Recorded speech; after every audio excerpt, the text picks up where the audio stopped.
میرے محترم بھائیوں اور میری پیاری بہنوں، کیا آپ جانتے ہیں کہ رمضان کی ایک خاص رات کے کچھ لمحوں میں جب زمین ساکت ہو جاتی ہے، آسمان کھل جاتے ہیں، رحمتیں برسنے لگتی ہیں، فرشتے آسمان سے زمین پر نازل ہوتے ہیں اور رب خود پکار کر کہتا ہے کہ ہے کوئی جو مجھ سے مانگے اور میں اسے عطا کر دوں، ہے کوئی جو میرے آگے جھک جائے، ہے کوئی جو میرے قریب آ جائے اور میں اسے تھام لوں۔ اسی لمحے اگر کوئی انسان لذت کی گہری وادی میں گم ہو جائے تو پھر کیا ہوتا ہے؟ کیا آپ نے کبھی سوچا ہے کہ رمضان کی اس رات میں کی جانے والی ایک نادانی آپ کو رب کی رحمت سے دور کر سکتی ہے؟ اس ایک لمحے میں اگر میاں بیوی نے وہ 5 کام کر لیے تو کچھ ایسا ہو سکتا ہے جس کی مثال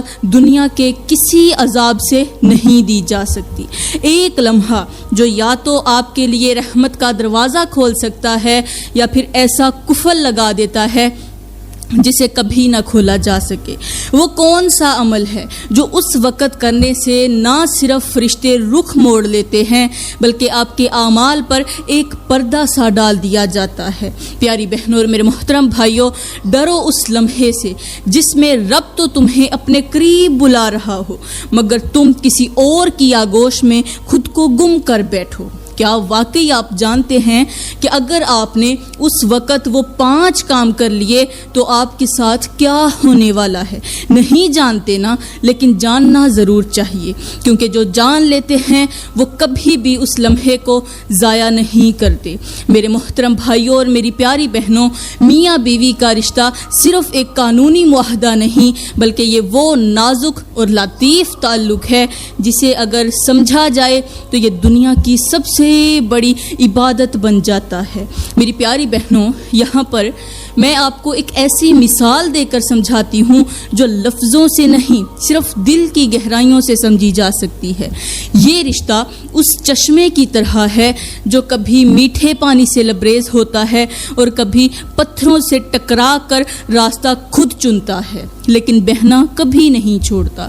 شوہر اگر سخت مزاج ہے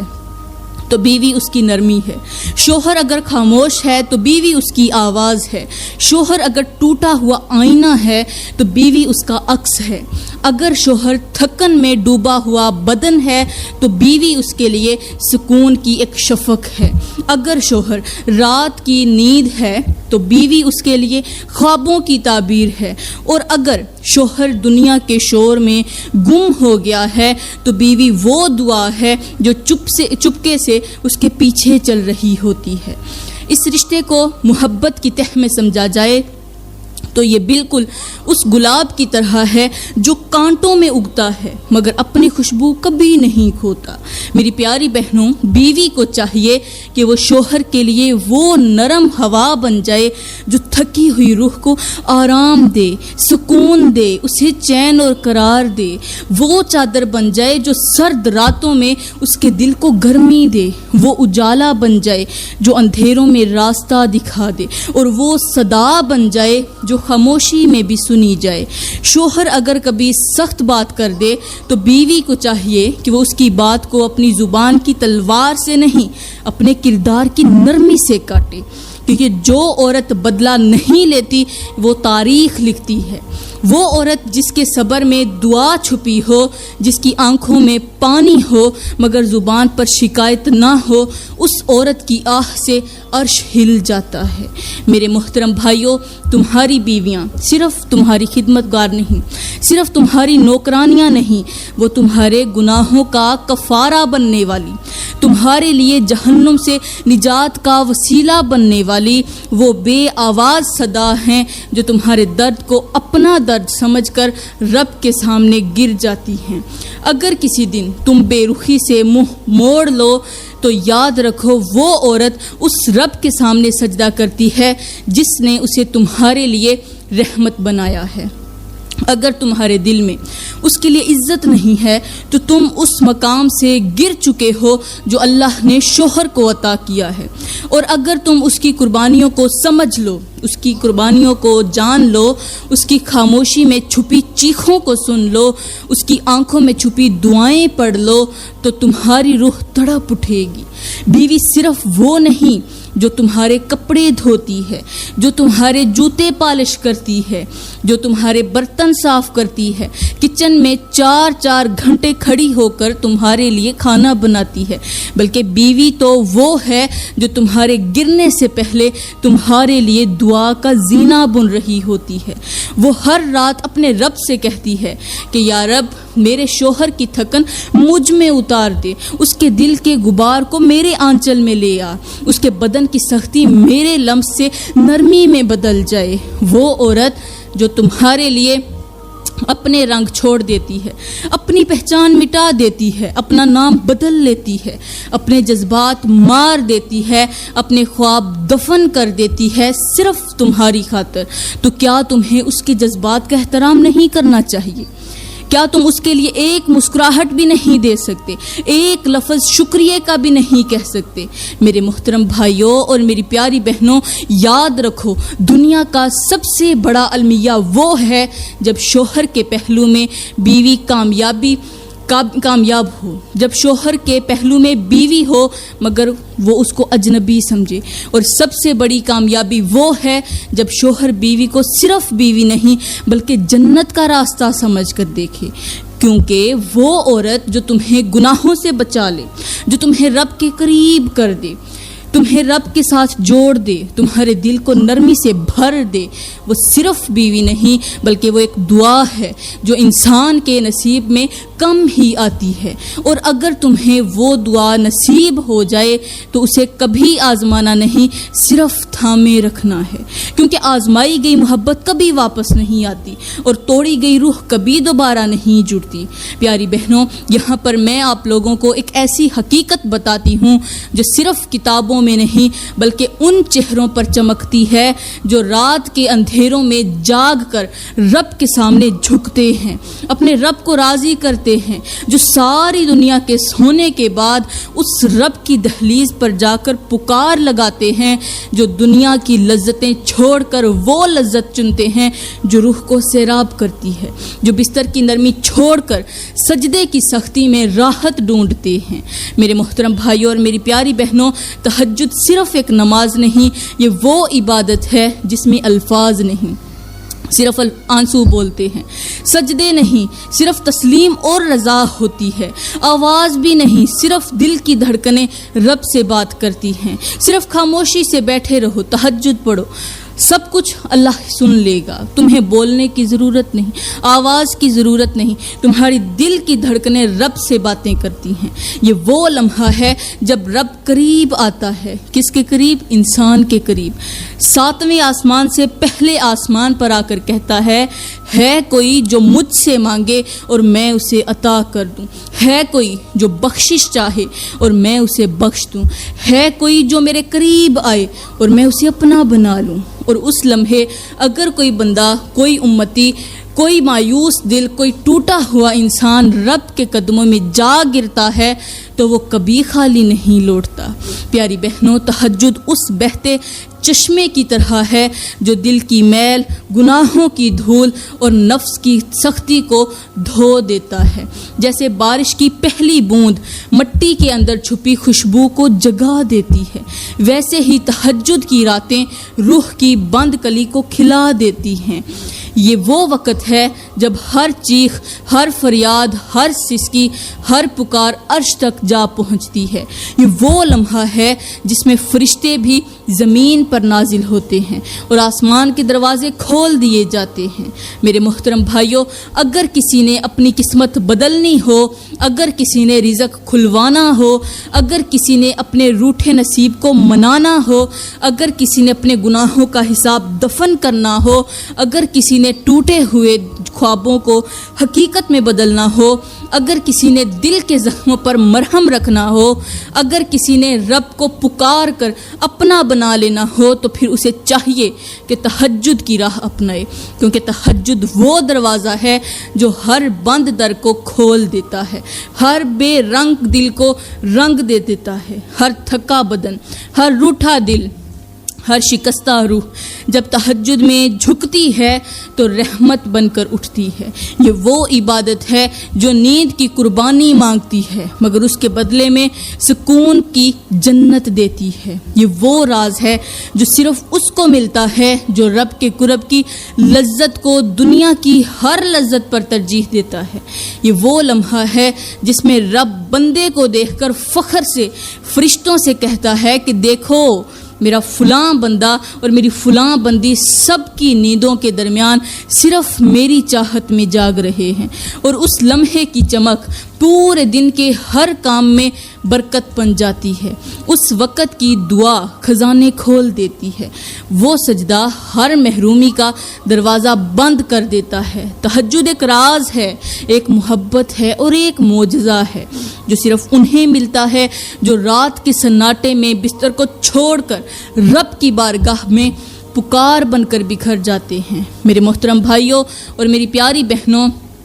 زندگی کی راہوں میں جب دو اجنبی ایک چھت کے نیچے آتے ہیں تو وہ صرف ایک ساتھ رہنے کا نہیں بلکہ ایک دوسرے میں رہنے کا عہد کرتے ہیں۔ پیاری بہنوں، یہاں پر میں آپ لوگوں کو ایک ایسا نکتہ بتاتی ہوں جو نہ صرف حیران کن ہے بلکہ زندگی کو خوبصورت بنانے والا بھی ہے، کیونکہ میاں بیوی کا رشتہ اگر چائے کی پیالی ہے تو اس میں چینی شوہر ہے اور دودھ بیوی، اور اگر پانی کا ابال آ جائے تو سمجھو ساس نے انٹری مار لی ہے۔ لیکن حقیقت یہ ہے کہ میاں بیوی کی زندگی وہ لذت ہے جو کبھی محبت کی مسکراہٹ میں چھپی ہوتی ہے، کبھی خاموشی کے ماتھے پہ رکھے ہاتھ میں، کبھی نرمی میں دیے گئے پانی کے گلاس میں، اور کبھی آدھی رات کو چھپ کر دی گئی رضائی میں۔ بیوی اگر شوہر کو زہر لگتی ہے تو شوہر کو چاہیے کہ وہ اسے چائے کے ساتھ لے تاکہ کم از کم چسکی تو لذت بھری ہو، لیکن اگر میاں بیوی چاہتے ہیں کہ وہ آخری سانس تک ایک دوسرے کے دل میں بسے رہیں تو پھر سب سے پہلے ایک دوسرے کے دماغ میں اترنا سیکھیں، کیونکہ جب دل میں جگہ بنانے کی کوشش ہو اور دماغ میں لڑائی چل رہی ہو تو وہ رشتہ صرف جسم کے آس پاس گھومتا رہتا ہے، روح تک نہیں جاتا۔ پیاری بہنوں، بیوی وہ نرم کمبل ہے جسے اگر ہر روز جھاڑا نہ جائے تو وہ گرد سے بھر جاتا ہے، لیکن اگر شوہر اس پر غصہ کرے، اس پر چیخے، اس پر چلائے تو وہ چادر بن کر لپٹ جاتی ہے، اور شوہر وہ پرانا موبائل ہے جسے بار بار ریسیٹ کر کے سمجھایا جا سکتا ہے، لیکن اگر بیوی اس پر ہاتھ رکھے تو وہ وائبریٹ ضرور کرتا ہے۔ رشتہ نبھانا تب ممکن ہوتا ہے جب میاں بیوی ایک دوسرے کی عادتوں کو ویسے ہی قبول کر لیں جیسے بچپن میں کھٹی ٹافیاں پسند تھیں، کیونکہ اگر آپ نے ہر بات کا تجزیہ کرنا شروع کر دیا تو محبت کے اندر تجسس نہیں بچے گا۔ اور یاد رکھو، محبت جب روز مرہ کی جھگڑوں میں گر جائے تو اسے جگانا مشکل ہو جاتا ہے۔ بیوی اگر روز کھانے میں نمک کم ڈالے تو شوہر کو یہ نہیں کہنا چاہیے کہ تم تو کبھی سیکھو گی ہی نہیں، بلکہ یہ کہنا چاہیے کہ اے میری بیگم، آج کھانے میں تمہاری معصومیت گھل گئی ہے۔ اور اگر شوہر کی تنخواہ کم ہو تو بیوی کو یہ نہیں کہنا چاہیے کہ تم سے تو کچھ ہوتا ہی نہیں، بلکہ یوں کہنا چاہیے کہ اے میرے ہیرے، رزق تو رب دیتا ہے، تو میری محنت ہے، میں تیرا نصیب ہوں۔ یہی وہ الفاظ ہوتے ہیں جو صرف جملے نہیں ہوتے بلکہ زندگی بن جاتے ہیں۔ میرے محترم بھائیوں، اگر آپ چاہتے ہو کہ آپ کی بیوی ہر وقت خوش رہے تو اسے مہنگے تحفے نہیں، توجہ، وقت اور صبح کے وقت ایک جملہ دینا سیکھو۔ وہ جملہ کون سا ہے؟ وہ یہ ہے کہ تم میرے لیے وہ دعا ہو جو میری ماں نے روک کر مانگی تھی۔ اور میری پیاری بہنوں، اگر شوہر تھکا ہارا گھر آئے تو اسے یہ مت کہنا کہ تمہیں تو مجھ سے فرصت ہی نہیں، تمہیں مجھ سے کوئی فرصت نہیں، تم میرے ساتھ بات نہیں کرتے، بلکہ یہ کہنا چاہیے کہ اے میرے سرتاج، آج تمہاری تھکن میری پلکوں پر سک جائے گی، کیونکہ یہی وہ چند الفاظ ہوتے ہیں جن میں محبت نہیں ایک سجدہ ہوتا ہے۔ ایک دوسرے کی عزت وہ گلدستہ ہے جو روز پانی مانگتا ہے، اور ایک دوسرے کی غلطیوں کو معاف کرنا وہ چابی ہے جو بند تالے کھول دیتی ہے۔ رشتے کی لذت تب تک باقی رہتی ہے جب تک شکایتوں کے کانٹے نہ چبھیں، جب تک مزاح ختم نہ ہو، جب تک نیند آدھی رات کو صرف ایک دوسرے کی ہنسی سے ٹوٹتی رہے۔ پیاری بہنوں، جب شوہر خاموش ہو جائے تو اسے تانے نہ دیں، اس کے کندھے پر سر رکھ کر کہیں میں سمجھ رہی ہوں۔ اور میرے بھائیوں، جب بیوی روئے تو اسے یہ نہ کہو کہ پھر شروع ہو گئی ہو، بلکہ یہ کہنا کہ تمہارے آنسو میری دنیا کی قسمیں توڑتے ہیں۔ چپ کرو، میں ہوں نا، جب تک میں تمہارے ساتھ ہوں تمہیں کس چیز کی پرواہ ہے؟ زندگی وہ چائے ہے جس میں کڑواہٹ صرف چینی کے لیے جگہ خالی کرتی ہے۔ میری پیاری بہنوں، میاں بیوی کا رشتہ جب شکریہ، جب دعائیں، ہنسی اور نرمی سے بھر جائے تو نہ طلاق کی نوبت آتی ہے، نہ بیگانگی اور نہ ہی بے رخی کی، بلکہ صرف موت آتی ہے، اور وہ بھی اس کے بعد جب دونوں ایک دوسرے کے آنچل میں لپٹ کر جنت میں جانے کا خواب سوتے ہیں۔ اس لیے اگر تم چاہتے ہو کہ زندگی کی آخری سانس بھی ایک دوسرے کے نام پر تمام ہو تو پھر سیکھ لو کہ کبھی وقت دینا ہے، کبھی خاموشی سہنی ہے، کبھی لذت کی بجائے جذبات کو چومنا ہے، اور کبھی آنکھوں سے کہنا ہے کہ میں ہوں، بس ہمیشہ کے لیے ہوں۔ اور یہ تب ہی ہوگا جب رشتہ زبان سے نہیں دل سے نبھایا جائے گا۔ میرے محترم بھائیوں اور میری پیاری بہنوں، اب بات کرتے ہیں کہ تہجد کے وقت رمضان میں ہم بستری کرنے سے کیا ہوتا ہے۔ سب سے پہلے رات کے اس لمحے کو ذرا آنکھوں میں بساؤ جب آسمان خاموشی سے جھکنے لگتا ہے، جب اندھیرا سجدے میں چلا جاتا ہے، جب ہر چیز تھم جاتی ہے سوائے ان سانسوں کے جو رب کو پکارنے کے لیے رک رک کر چلتی ہیں۔ وہی لمحے، وہی وقت جب رب زمین پر خاص نگاہ ڈالتا ہے، جب رحم کی موجیں آسمان سے بہنے لگتی ہیں، جب ہر دروازہ بند اور صرف رب کا دروازہ کھلا ہوتا ہے، جب فرشتے اپنے پر بچھا کر بندوں کے سجدے پر بیٹھ جاتے ہیں، جب ہر آہ کو تحریر کیا جاتا ہے، جب ہر آنسو کو ترازو میں تولا جاتا ہے، اور افسوس کہ وہی لمحہ جب کوئی بندہ اپنی خواہش کا بندہ بن کر اپنے نفس کی غلامی کرتا ہے، رب کی طرف بڑھنے کی بجائے بیوی کے پہلو میں لذت ڈھونڈنے لگتا ہے، وہی لمحہ جب جسم کی گرمی روح کی سردی کا سبب بن جاتی ہے، وہی لمحہ جب آسمان کی طرف بلند ہونے والی نگاہیں شرمندگی سے جھک جاتی ہیں، وہی گھڑی جب عرش کی طرف جانے والی دعائیں روک لی جاتی ہیں، جب فرشتے چہرہ موڑ لیتے ہیں، جب عمل لکھنے والے ہاتھ ساکت ہو جاتے ہیں اور ان کا قلم کانپنے لگتا ہے۔ پیاری بہنوں، یہ وقت سجدے کا تھا، یہ وقت رونا تھا، یہ وقت رب سے پلٹنے کا تھا، لیکن اگر تم نے اسے لذت کی آڑ میں گزار دیا تو پھر یاد رکھو جو لمحے رب کے ہوتے ہیں ان میں اگر کوئی دوسرا آ جائے تو وہ صرف گناہ نہیں بنتا، وہ بے حیائی بن کر آنکھوں سے رسنے لگتا ہے، وہ دل کی سختی بن کر اترتا ہے، وہ دعاؤں کی رکی ہوئی بارش بن جاتا ہے، وہ ایسا پردہ ڈال دیتا ہے کہ تمہاری رزق میں چھپ کر کمی آ جاتی ہے، تمہاری نیندیں بے سکون ہو جاتی ہیں، تمہارا سکون بے وجہ چھن جاتا ہے، تمہاری بات بات پر جھگڑے ہونے لگتے ہیں، اور تمہارے درمیان وہ پیار جو دن بھر کی تھکن کے بعد مسکرا کر چائے کے کپ میں گھلتا تھا وہ کڑوا ہونے لگتا ہے۔ میرے محترم بھائیوں، یہ وہ لمحہ ہوتا ہے جب زمین کے سینے پر ایک سجدہ تاریخ رقم کرتا ہے، لیکن اگر اسی وقت تم اپنے جسم کے خمار میں پڑے رہو اور نہ طہارت کرو، نہ دل جھکاؤ، نہ آنکھیں روتی ہوں، نہ زبان توبہ کرتی ہو، تو تم ان لوگوں میں شامل ہو جاتے ہو جن کے نام فرشتے دکھی دل سے لکھتے ہیں۔ ان لمحوں میں کیا ہوتا ہے؟ وہ ہوتا ہے جو تمہیں اگلی صبح محسوس بھی نہیں ہوتا، لیکن تمہاری قسمت میں بے سکونی کی ایسی دیمک لگ جاتی ہے جو بظاہر نظر نہیں آتی، مگر اندر سے ہر رشتہ، ہر دعا، ہر برکت چاٹتی رہتی ہے۔ اور یہ سب اس لیے ہوتا ہے کہ جب رب نے پکارا تم نے پکار کا جواب بیوی کی آہٹ سے دیا۔ جب رب نے کہا کہ اے بندے میرے ہو جاؤ، تم نے کہا میری خواہش میری ہے۔ جب رب نے کہا میرے لیے اٹھو، تم نے کہا بھی نیند پوری نہیں ہوئی، اور وہ وقت گزر گیا، وہ رحمت چلی گئی، وہ دعائیں قبول ہونے سے رہ گئیں، وہ آنکھیں جنہیں رو کر روشن کرنا تھا وہ خشک رہ گئیں۔ اور یہی وہ حقیقت ہے جو انسان کو دھیرے دھیرے اندھیروں میں دھکیل دیتی ہے، بغیر آواز کیے، بغیر دستک دیے۔ تو اے وہ جو رات کے سجدے کے وقت خواہش کی دہلیز پر جھکتا ہے، وہ سنبھل جائے، کیونکہ وہ وقت جو رب نے اپنے نام کیا تھا اگر تو نے کسی اور کو دے دیا تو رب تجھ سے اپنا کرم چھین سکتا ہے۔ اور جب رب کی نگاہیں ہٹ جائیں تو پھر کوئی دعا، کوئی وسیلہ، کوئی تسبیح، کوئی نماز وہ روشنی نہیں لا سکتی جو ایک لمحہ تہجد کی پکار سے ملتی۔